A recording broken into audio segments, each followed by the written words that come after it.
Mga kalingap, pagpalang gabi po sa inyo lahat. Siya po si Ate Delpa, ang isa sa mga kamag-anak po ng ating binablog na si Grace. Si Grace po ang masipag na tiyahin po nila Roseanne at ni Carla. Si Ate Delpa po, kahit may kapansanan, ay hindi lang sa kanya para gawin niya po ang lahat. Siya po si Ate Delpa, mga kalingap. Panoorin po natin ang kabuang vlog po ito sa kanya. Tulungan na kita, tiya. Sige po, sige po. Balik ko po sa inyo to. Hindi po kayo nahihirapan dito sa ginagawa niyo sa araw-araw. Yung mga kalingap, tinulungan na po natin si ate. Kasi hirap po yung... ako po yung nahihirapan sa kanya, magkita. Anak niyo po yan, ate? Na paano yung... Paano? Ay, born po yan? Dito pala ang bahay niyo. Ano po pag umuulan? Di po kayo tinutuluan dito? Sa loob po, may dinulong po. Pag na ano lang, apdi, malakas ang pag na-apdi. Pag malakas ang hangin po. Pag malakas ang hangin na natatanggal po yan? Ano niyo po si Grace? Kaya po namin yun. Tiyahin niyo po. Ay, grabe mga kalingap. Na paano po yung pahay nyo? Hindi naman po adlang. Mga kalingap. Ano pong pangalan nyo uli? Del po. Delpa? Ilan na po ang anak ninyo? 3 po. 3. Nasaan po yung 2? Nag-i-eskwela po. Nasaan po yung asawa nyo? Wala po, makit po yata ng bunig. Di po dito malamig sa loob ng bahay nyo pag gabi. Pag maano po, malamig. Pag ganito ang panahon. Ay naman po yung mga anak mo, no? Sa bagay, galing naman sa dagat yung hangin, ano? Gamot naman po yan. Mga kalingap, ito po ang bahay nila Ate Delpa. Ito ang bahay nila, oh. Sana, Ate Delpa, maraming makapanood sa iyo para may tumulong po sa inyo. Kahit sa bubong lang, ano? Butas-butas na bagang bubong nyo, Ate Delpa. Matagal na. Grabe. Tapos yung loob ng bahay nyo po, tagusan yung hangin baga, ano? Kaya nyo po atinin pa, baka may makapanood sa vlog natin at may tumulong po sa inyo. Gusto rin niyo po yan, may tumulong sa inyo? Sana po. Sana. Mayawa ang Diyos. Sabi kayo ng dagat, oh. Paano po yung pag lumalaki ang dagat? Hindi po kayo naabot dito? Ano naman po, pag may bagyo naman po, ano naman po, evacuate yung mga tao. Pinapa-evacuate naman. Saan kayo nag-evacuate? Sa ano po, eskwelahan. Sa eskwelahan. Ano naman po ang pinaka-ano isa mo. At pa, hindi ka ba nahirapan sa paglalaki ng dami bagang bato? Hindi naman po. Ha? Sanay naman po. Sanay ka na? Hindi mo masakit sa paa mo, Ate Nimpa? Hindi na. Hindi na masakit? Sanay ka na po? Bakit po linagyan ng mga bato? Linagyan nyo ng mga bato? Ano na po yan? Sadyang ganyan na po yan. Sadyang ganyan na yan? Galing sa dagat? Wala bang ahas dito? Wala naman po. Wala Kasi po naman? nalilinisan lang po dyan. Ah, Na anuhan. Hindi ko na masyadong na tatanggalan damo at pag may mga eskwela yung dalawa ko, walang nagbabantay din po. walang nagbabantay po. Kaya hindi na masyadong nagbaban. Grabe po mga kalingap ang kalagayan po ni Ate Nimpa. Bukod siya po ay may kapansanan. Ganito pa po ang bahay nila, mga kalingap. Tagusan po ang kanilang bahay. May 3 po siyang anak. Sana po mga kalingap, matulungan po natin si Ate Nimpa sa may mga ginitwang puso po dyan. Ito po ang bahay ni Ate Nimpa. Pasukin po natin mga kalingap sa loob. Tingnan natin. Tagusan po mga kalingap po. Butas-butas na, oh.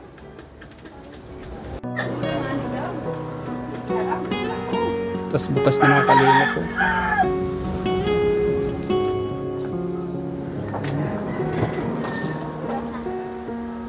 Ito po yung pinakakwarto nila, mga kalingap.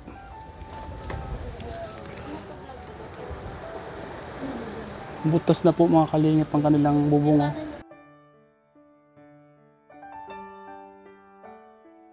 Hello po, ano po pangalan mo?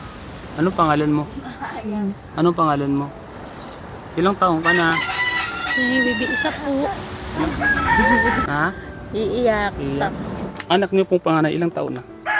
10 po magte-10 niya na Ay, October. so nakakatulong na din po yun. Opo. Ano yung lalaki? Babae po, tatlong Ay, babae. nasaan po yun? Nasa school po. Nasa school pa? Pauwi na rin sila. Sana maabutan tayo, ano? Ay, mga kalingap. Hindi ba kayo nahirapan dito sa sitwasyon ng buhay niyo? Mahirap po sa totoo lang dito kuya. Pag mayroon kang trabaho di wala. Patay ka sa gutom. Ano po yung pinaka-trabaho talaga niyo dito? Yung asawa niyo po? Yung, Contraction po talaga yun. yung asawa mo, contraction? Ngayon po, meron siyang trabaho? Wala po kasi po, pag ganitong maulan, kahit walang contraction, walang trabaho. Ay, paano po yung pangkabuhayan niyo? Araw-araw niyo, paano po? Saan niyo po kinukuha? Pag po may dikit na konting kita siya, pinagkakasya. Pinagkakasin niyo po? Ay, grabe mga kalingap. Tipid. Tipid po, ano? Pambaon, pambudget sa Eskwelahan. bahay. Pag wala, tiis talaga. Is talaga, ano? Grabe mga kalingap. Ikaw po, nag-aalaya ka lang ng mga anak mo. Yun lang po yung ginagawa mo. Tapos yung Sa paglaba, pag-igib, pagluto, pag-asikaso Pag ng nandiyan naman po yung asawa ko, siya yung nagsasalo. siya naman sasalo. Oo, nagbabantay dito. Pero pag wala siya, ako talaga. Ikaw talaga na po. Opo. Lalo na pag nasa malayo siya, ako talaga po lahat. Paano po yun pag malakas po ang bagyo, malakas ang hangin, lumilikas po kayo? Oo. Katulad po ng mga kapitbahay niyo po, ano? Opo. Lahat naman po yung dito, pinapalikas ng kapitan. Kapitan. Pag may bagyo. Mga kalingap. Oy, Ate Delpa, saan mo dadalhin yan? Sasampay po kuya, tabasa. Saan? Dito? Lang po. Ay, paano po yan? Kaya mo abutin? Naaabot ko man po yan kuya. Ayun, isang paa lang, ano? Tinatayo mo yung isang paa. Sa bagay, sanay ka naman po, ano?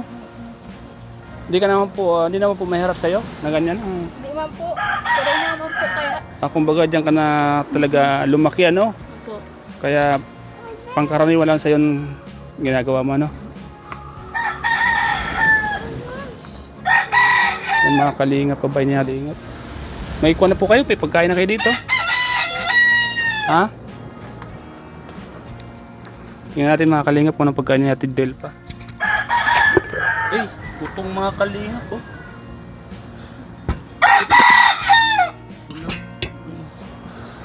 Meron din mga kalingap bunggo.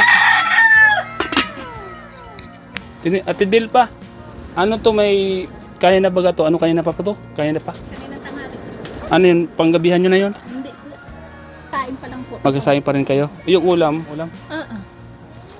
Pag may dalang galing bundok ng asawa kong gulay, hindi na gulay namin. Ginagulay niyo po.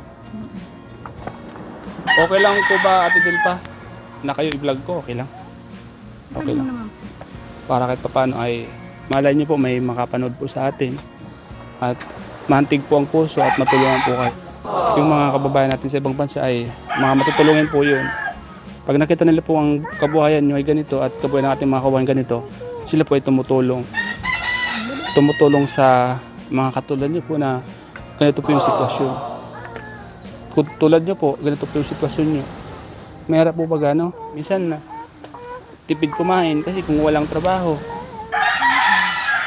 Ano na lang po, tinitipid nyo lang po ang 1 kilo lang araw nyo po yun.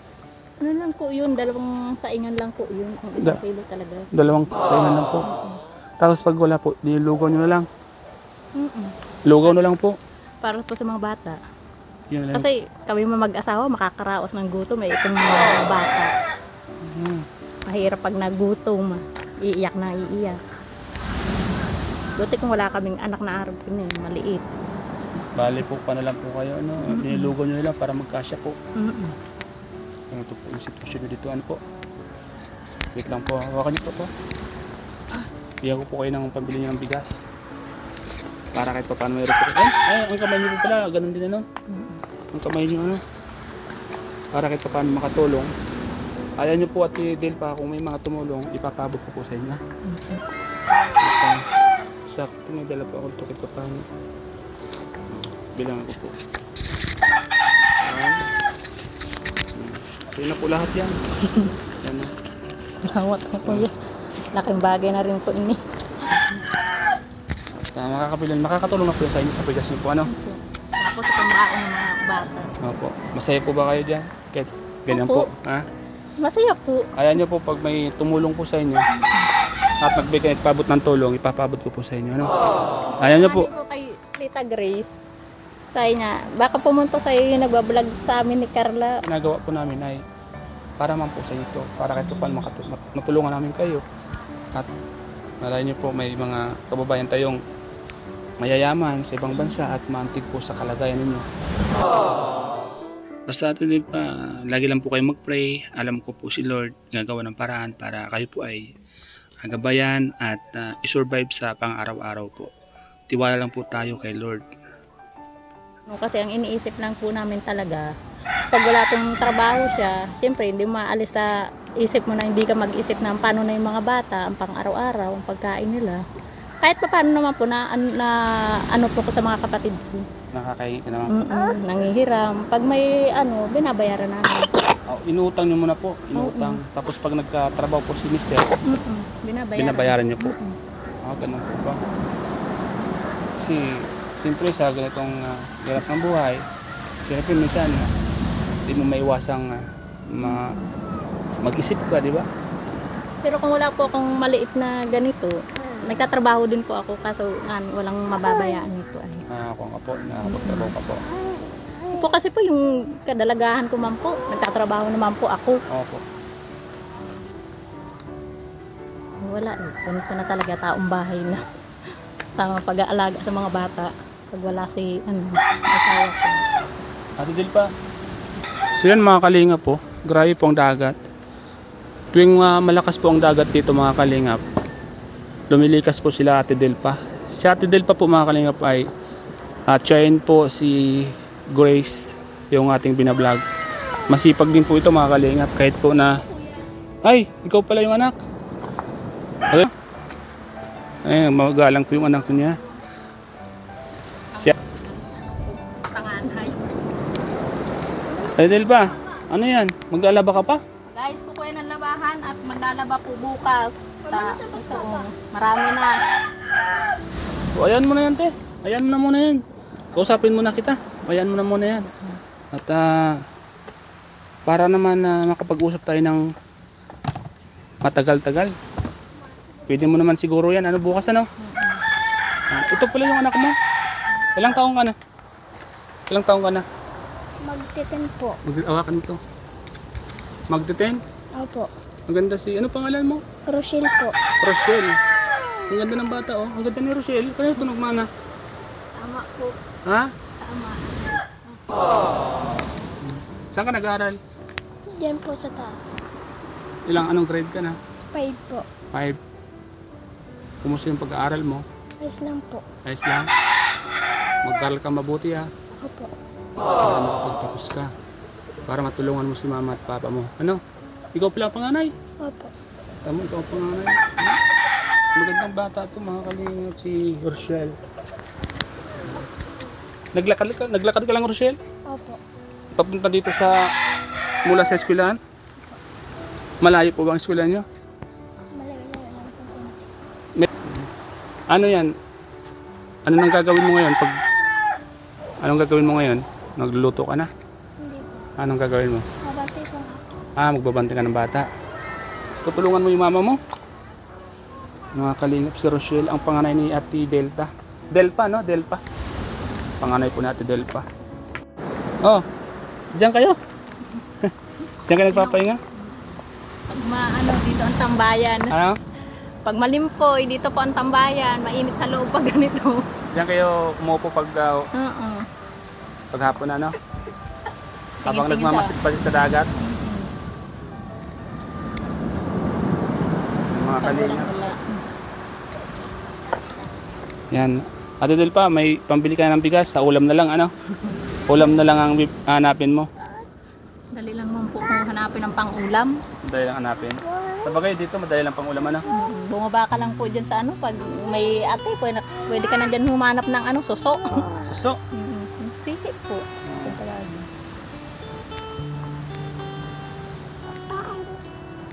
Dito sa probinsya hindi ka naman dito mamamatay agad pag wala kang trabaho. Kasi may mga, naman ano? Pag may mga tanim ka man dito ng mga ahoy kuya, mabubuhay ka. Tama po. Pwera tamad lang. Ang problema nyo lang po dito, yung bahay, ano po? Mahirap po talaga dito kasi hindi mo sarili tinatayuan mo ng bahay. Nakikitayo lang po kayo dito. Mm-mm. Mga kalinga. Nakikitayo Kaya lang. hindi ka pwede dito magpaganda ng bahay. Magkonkreto po ano. Mm-mm. Ang tama lang dito, talagang ganyan. Itong lang. Konti to. Kasi pag pinaalis ka, hindi mo naman madadala yung mga mong Tama po. Tama po yun. Yan po mga kalingap, si Rochelle dumating na po. Siya na po ang magbabantay sa kapatid niya. At si nanay nila ay maghapon naman tinaragka. Yan. Rochelle, ikaw na nagbabantay sa kapatid mo pag dumarating ka. Opo. Si mama mo gumagawa na sa bahay. Ano na pong gagawin nyo? Nandito na yung panganay mong anak. Nagsasalok po doon, magluluto na po ng mga hapunan. Sige po, tara. Ay, magigib pa po. Malayo po bang igiban dito? Meron naman po din sa salukan sa Sige. Yan mga kalingap. Huwag mo ilahin sa kapatid natin.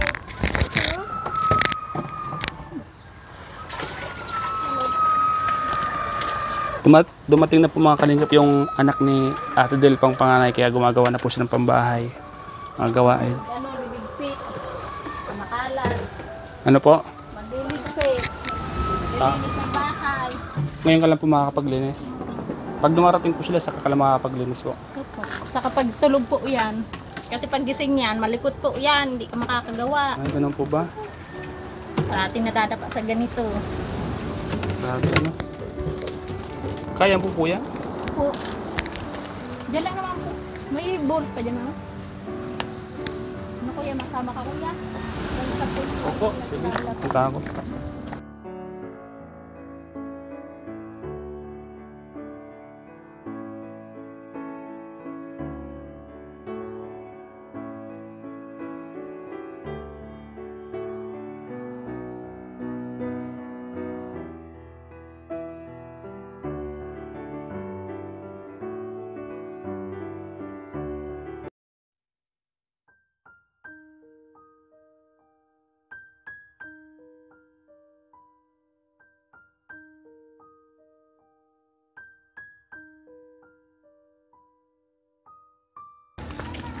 Dito po kayo may give?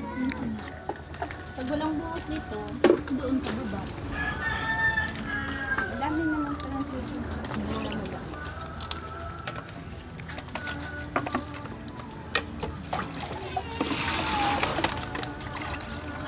Ate, madapa ang tugang mo.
Yan, bilhin si ate oh.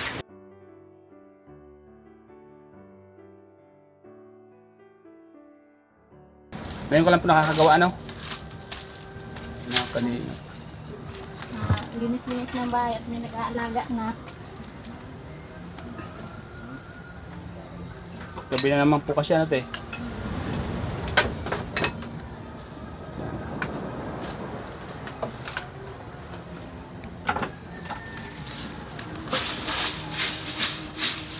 Di po ba kayo nahirapan pag ganyan? Hindi naman po kuya. Hindi naman. Sanay ka naman ano po. Sabagay, diyan ka na lumaki po ano? Mula pagkabata. Ano po yung kwan mo mula pagkapanganak? Opo. Ganyan ka na po. Hindi naman po sa'yo hadlang ano. Yun nga lang yung itong bahay niyo po ano. Pag umuulan din po. Mga kalingap sila ate. Tuwing umuulan din po sa bahay nila. Yun din po ang kanilang problema dito. Siya po mga kalingap, mayroon po siya ating kapansanan. Inborn po ang kanyang paa, putol po ang kanyang paa. Ilinapit po siya sa atin ni Grace, yung binablog po sa atin para siya ay matulungan din po. Mga kalingap po. Sige te, ha? Para makapagtrabaho ka na ha? Salamat po. Opo. Sa mga viewers po na nakakapanood po sa amin, sana po kahit konti lang po na tulong, matulungan po kami. Kahit konti lang po, malaking tulong po. Ano po yung tulong na gusto niyo po ate? Kahit lang po pandingding, o kaya pang bubong, ang ganun lang po. Bakit po? Tumutulog ka po ito pag umulan? Sige po. Ang mga kalingap sa mga babae po ito nakakaluwag. Sa inyo lang po mga kalingap, papasalamat na po ako. Sa akin lang po, kahit po sa mga anak ko lang po, kasi pag ganito pong umuulan, nababasa po. Para po sa hamuya po mag-asawa, okay lang po yun kasi kahit pa paano po, makakaano man po kami. Kaso lang, ang mga anak lang po talaga namin ang inaano namin po. Pag umulan po, yung mga anak mo, nababasa din po sila? Pag ano lang po, pero po nagagawa naman po yun. Kaya mo te, yung kahilingan mo at pakiusap mo, panawagan mo sa mga viewers natin, baka may makadinig at magbigay po ng tulong po sa inyo. Ano po? Ito po yung pangalawang mo anak. Ano po? Patricia. Po natin. Hello, ano pangalan mo? Patricia? Ilang taon ka na Patricia? 7 po. 7? Sige, mag-bis ka muna. So yun mga kalingap, salamat po sa inyong panonood. Ate Dilpa, salamat ha. Yan. Opo, sige. Mga kalingap, si Ate Dilpa, naglilinis na po siya. Yan mga kalingap, salamat po. Yan, salamat po mga kalingap sa inyong lahat sa panonood po. So yan po mga kalingap, pasalamatan po natin siyempre po si Kuya Val Santos Matubang, ang founder ng Kalingap, Ate Edna Vlogs at Kalingap Rob. Maraming salamat po mga kalingap sa inyong lahat. Salamat po sa lahat ng mga sponsors po natin, mga tumutulong po sa ating channel. Yan, salamat po sa inyong lahat. Ingat po kayo palagi dyan sa ibang bansa. Yan, salamat po sa lahat ng mga kababayan po natin dyan. Salamat po sa inyong lahat mga kalingap. Yan mga kalingap, shoutout po mga kalingap sa lahat ng mga viewers po natin. Siyempre po yung ating mga kaibigan sa ibang bansa, sa mga kaibigan po natin na laging tumutulong po sa atin. Siyempre andyan si Master Worm, Ate Economics Vlog. Yan, shoutout po sa lahat. Tita Alicia Araki, maraming salamat po. Ma'am Lily Jorio, Ma'am Julie Thompson, Mama Cathy. Yan. Maraming salamat po sa Edrica Loyal Official. Yan. Shoutout po kay Mami Lydia. Shoutout po kay Tigerly. Yan. Shoutout po kay Ma'am Jennifer. At marami pang iba. Basta shoutout po sa lahat. Edrica Loyal Official. Maraming salamat po. Yan. Siyempre po mga kalingap sa lahat ng mga viewers natin na patuloy na sumusuporta po sa ating mga channel. Maraming salamat po. Salamat po and God bless po. Jesus love you po.